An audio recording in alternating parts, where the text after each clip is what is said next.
Le Congo ne tombera jamais.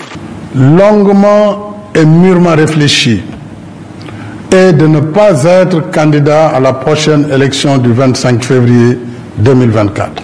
Seydi Kaba, 2024, on vient de voir les perspectives électorales. Selon vous, est-ce que on va quand même pouvoir assister à un ancrage démocratique, ou bien est-ce que cette idée, vous semble-t-il, est plutôt en recul et risque d'être en recul en 2024? Oui, il y a quand même des élections à très fort enjeu.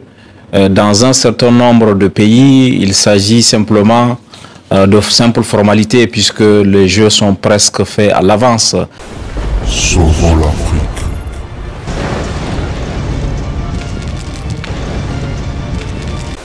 Sauvons l'Afrique.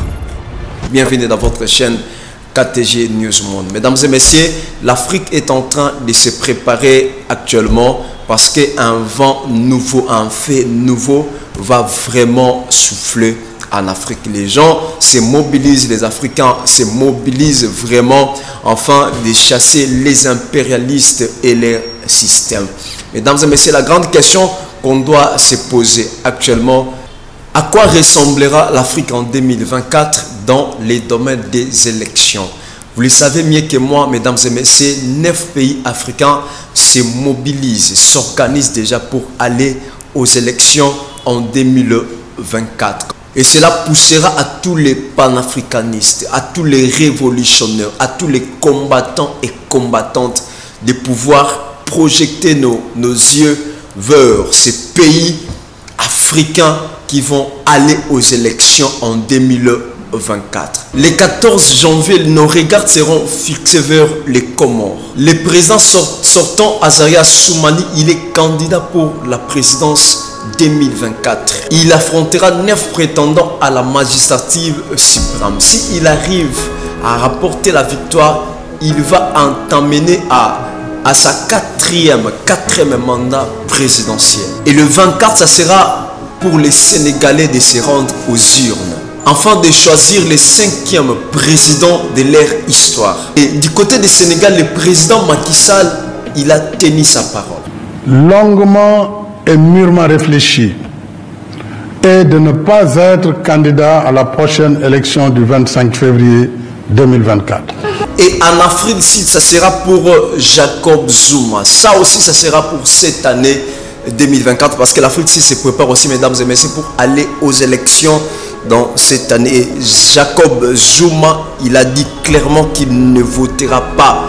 Qu'il ne votera pas pour son parti. C'est quelque chose qui est aussi très capital, ce qui va se passer aussi cette année 2024 en Afrique. Et le 15 juillet, le Rwanda se prépare aussi, excusez-moi, s'organise aussi pour aller aux élections, mais on attend des doutes. On attend des doutes par rapport aux positions et aux dictatures du président Paul Kagame, ce président rwandais. Est-ce qu'il cédera sa place? Est-ce qu'il va organiser vraiment les élections? C'est ça la plus grande question qu'on doit se poser, mesdames et messieurs. Parce qu'il dirige le pays déjà plus de 20 ans. Il est à la tête de ce pays-là, Rwanda. Et moi, personnellement, je me demande s'il y a vraiment des révolutionnaires au Rwanda, s'il y a vraiment les gens qui pensent, qui sont capables de se lever l'un de nos jours pour s'imposer à cette dictature.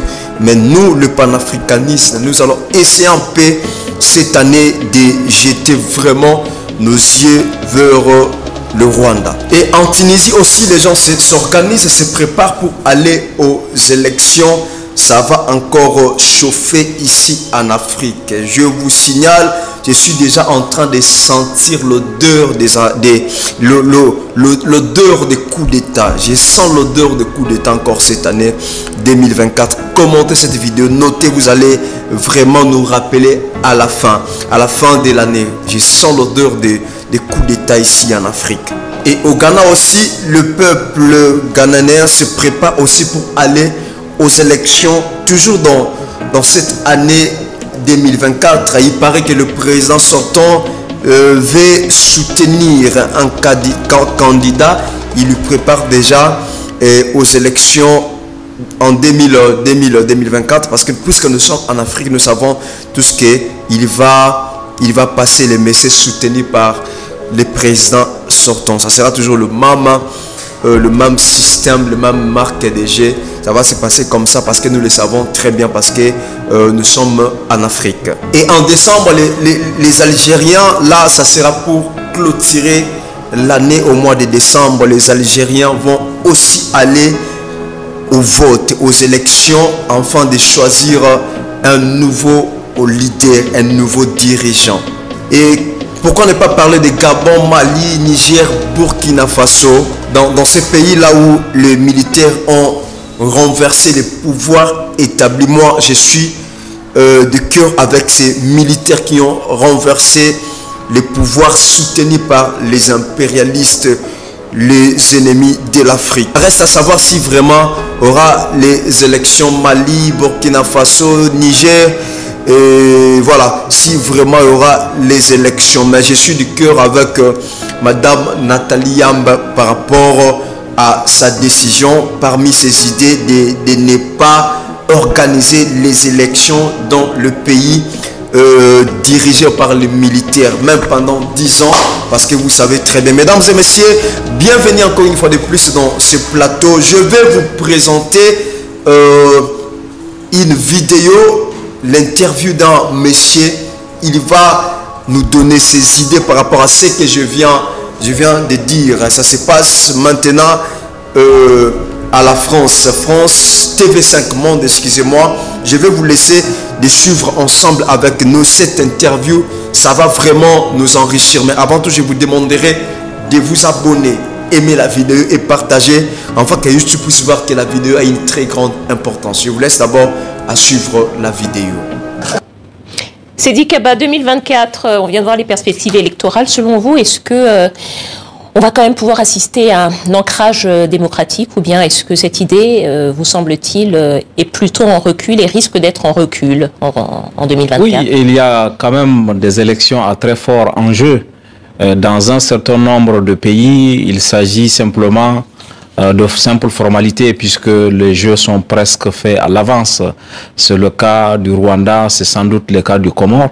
Mais dans d'autres pays, on assistera à des scrutins ouverts. Quand on prend le cas du Sénégal, où le président n'est pas candidat à sa propre succession, le cas de la Namibie, où le président n'est pas candidat à sa propre succession, dans ces cas, on peut espérer des scrutins ouverts où les élections peuvent être transparentes, libres et démocratiques. Et si cela se fait, ça peut justement participer à la consolidation de l'expérience démocratique en Afrique.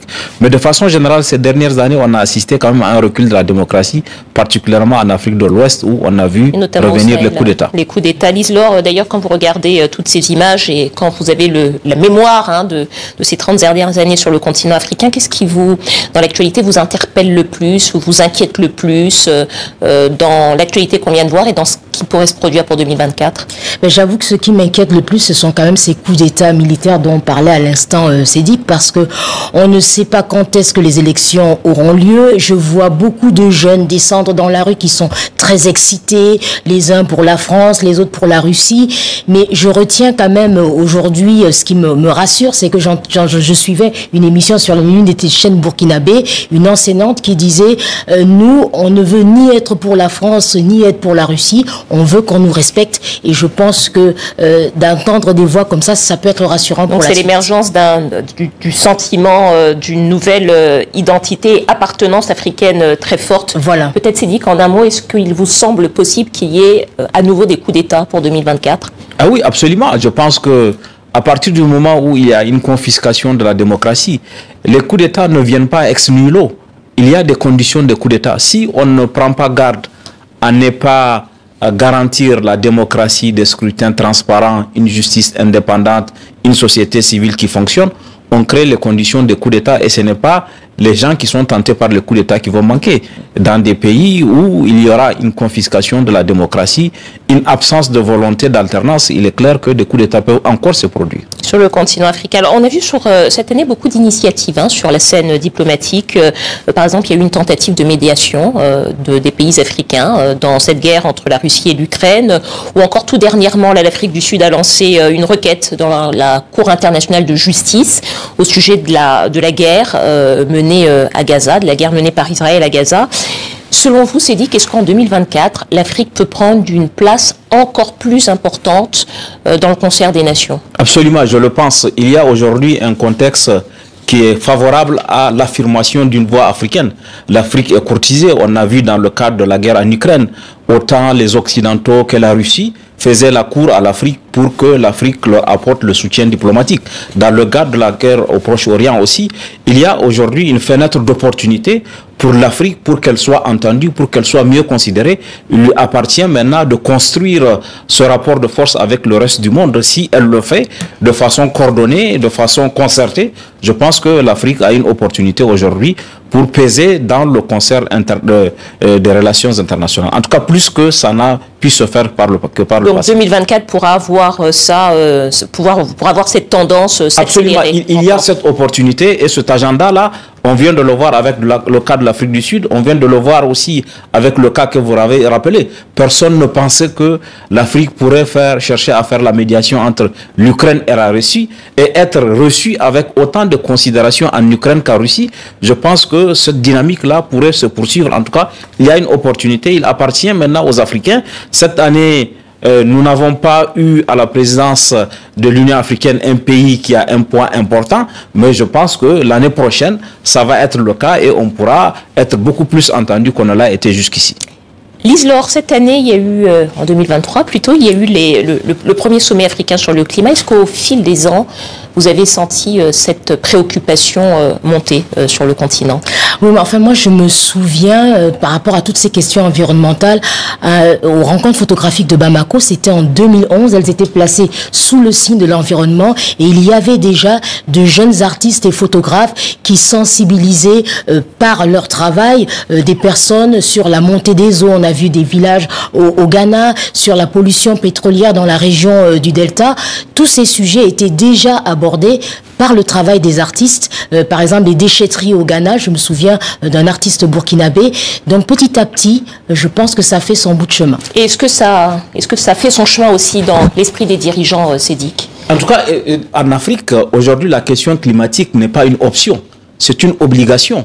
Quand on prend le cas du Sahel, il est clairement établi que du fait du changement climatique, il y aura 12 à 13 millions de pauvres supplémentaires. Si on ne prend pas garde, si on ne fait pas de l'adaptation au changement climatique. On peut peut-être aussi rappeler, d'ailleurs, on va peut-être voir les images des inondations importantes Absolument. En ce moment, dans les deux Congos.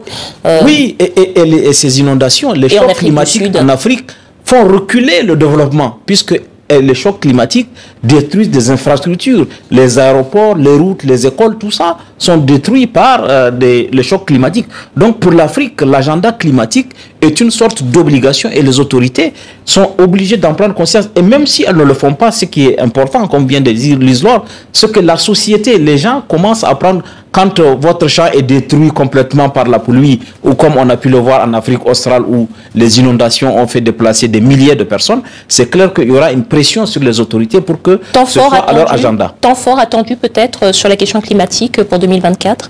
Oui, il y a des rendez-vous traditionnels, la COP, il y a aussi aujourd'hui, et ce qui est important, on a pu le voir avec les sous-régions, l'Afrique centrale, avec autour du sommet qu'il y a eu à Brazzaville, l'Afrique de l'Ouest aussi, où on essaie, je pense que cette organisation fait que cette dynamique de cet agenda climatique va se poursuivre et va s'imposer pendant cette année 2023. Alors, mesdames et messieurs, je crois que vous avez bien suivi la vidéo, vous avez compris ce qui va vraiment se passer en Afrique en 2024. Qu'entendez-vous? Qu'est-ce qui va se passer en Afrique? Vous avez déjà vos réponses. Essayez un peu de nous écrire dans les commentaires ce que vous avez compris par rapport à cette vidéo.